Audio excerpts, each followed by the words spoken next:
sir. How you doing? Good. This is Steve. How are you? Steve, how you been? I'm doing good. Good. I just had an operation a couple weeks ago, and I'm on track. I'm up to 3 packs a day, so I'm doing good. that old boy. I envy you. Look, I don't want to keep you long. I've got everything pretty much ready to go back there, but I just had a few questions. Okay. And it's really just reassurance on what I'm thinking. But you tell me. Okay. The front end mocked up and it all on there, and it all looks real good. But I'm curious on. I'm pretty sure I've got to make my own door gaps afterwards. Does that front end overlap? Does it pretty much go even with the door, and then you make your gaps, or do you start with a gap? Well, you have a hood on the car, I hope. You're fitting this with the hood? Do I need to bolt the hood up and everything? Yes, I would bolt the hood on and make sure the hood latches, okay? And that you can open the hood. And then once you have the hood latching and opening, align your front end to that hood and then look at your door gaps. Okay. Okay? And then if your door gaps are real tight, then you know you're going to open them up. And if they're too big, which they shouldn't be, if anything, they should be real tight, because when we do, this was a C3 front end, right?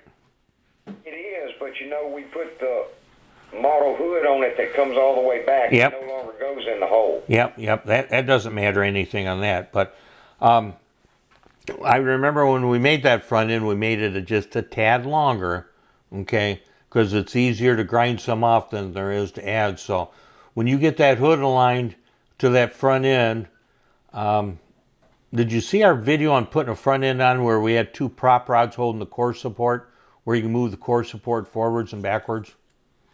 I actually did not see that one. Okay, that's on a C2. That's on a C2 front end.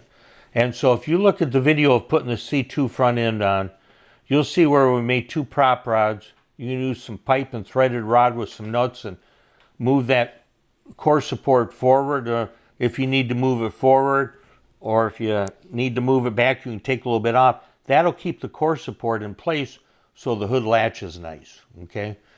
And then once you got the hood fitting nice to the front end, see where your door gaps are at. And then once you have your door gaps on average, then you're good to glue the front end on. And on a C3, like any of them, we always glue it on at the firewall first. We don't glue anything to the inner fenders until the call section, the firewall, all that's glued in. And then we'll come back with the hood latched and glue the front inner fender, the rear of the inner fender, and then get our height of our hood surround with the hood, and then glue that part of the hood surround. Okay. So you pretty much answered my questions on the front end. Okay.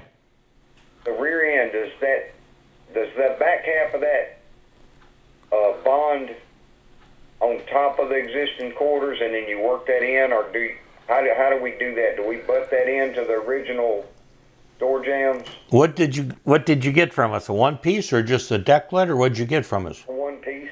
The one piece rear clip. Yes, sir. Okay, so you got your rear quarters off and your rear deck off? No, I hadn't. I didn't really know where to cut them or anything like that. Okay, what year is the car? 68. Okay, so it's a 68 coupe, and you got the one with the slant back window, not the original style back? Okay. And so you're going to peel that existing rear clip off of the car, and it's going to come off in pieces. You're not going to get that off in one piece like you can a front clip. Right. Okay. And so it's going to, when you look at the rear clip, what you see sitting there in our one-piece rear clip is what you're going to take off of your car. Okay. Does that make sense? And you're going to butt that into the existing door jambs and roof? Yes. Okay. And that'll glass in? It'll all glass back in, yes.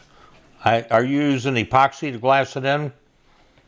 To bond everything back on, or are you using epoxy or polyester base? I've got 4 quarts of the stuff that you had. Okay, so you got the epoxy, because that epoxy has a slow pot life to it, so you have time to work, okay? Good, that's why I got it. Yeah, where are you at? I'm in North North Louisiana. It's real humid. Okay, so it's hot and humid down there. A trick that I found years ago, when it starts getting really hot, I'll put my epoxy in the refrigerator day before. If you're getting into 90-degree weather, 100-degree weather, doing a whole rear clip is a lot. You're probably going to mix up almost a whole quart unit to put a rear clip on a car, and you're going to have somebody there helping you. I take it. Oh yeah, we got plenty of guys here. We got like 18 employees. And so if it's really hot, I'd put one of those units of epoxy in the refrigerator. If you're going to do it first thing in the morning when it's cooler, put it in there the night before. And then in the morning it's going to be a little thick, a little bit harder to work with, but don't leave it in there more than 8 hours or so. 8, 12 hours. Don't put it in there for a week or two and think it's going to be easy to work with, because it's not.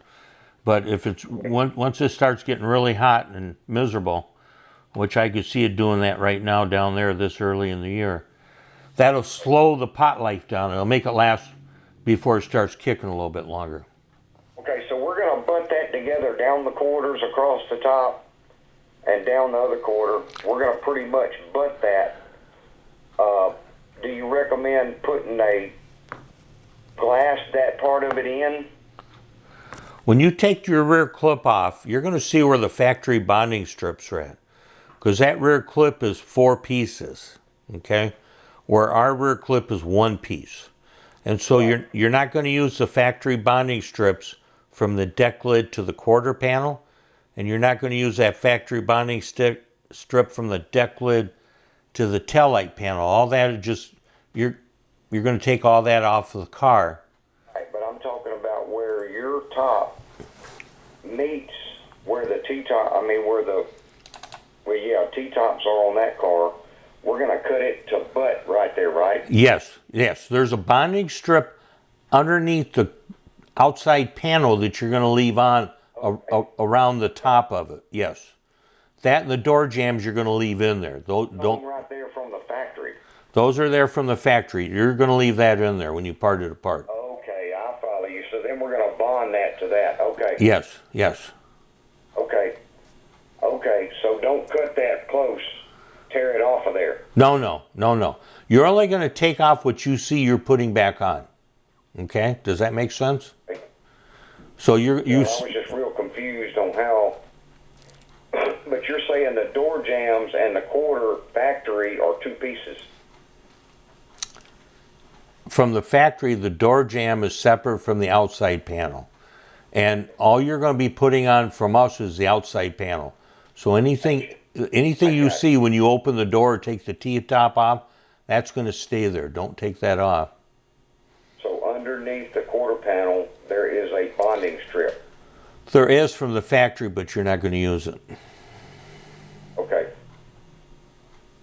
Is the paint on the back of the car? Is there paint on it? Yes. Okay, so you can't see the factory seam that's there. And I take it you've never done a C3 Corvette where you've taken it apart on the back before? Right. No. Okay. So if you were to find some pictures of a C3 Corvette where the paint's stripped off of the back of it, you'll see the factory seams. Okay? They're from the top of the deck lid down about 2 inches is a factory seam. That's where the top deck lid and the quarter panels bond together and meet the car. And so our rear clip is 1 piece. Right. And so what back window did you get? The slanted back window or the one like the original one? I got the slanted back window. Okay.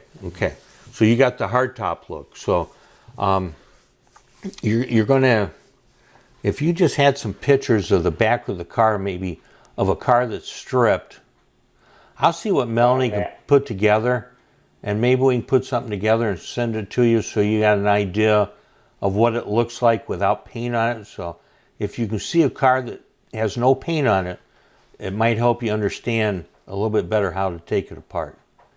Okay. And I'll look and see if by chance, I don't remember or not, if we've done a video.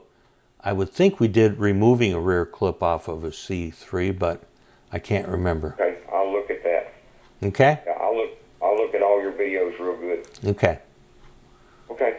I think you've answered pretty much everything.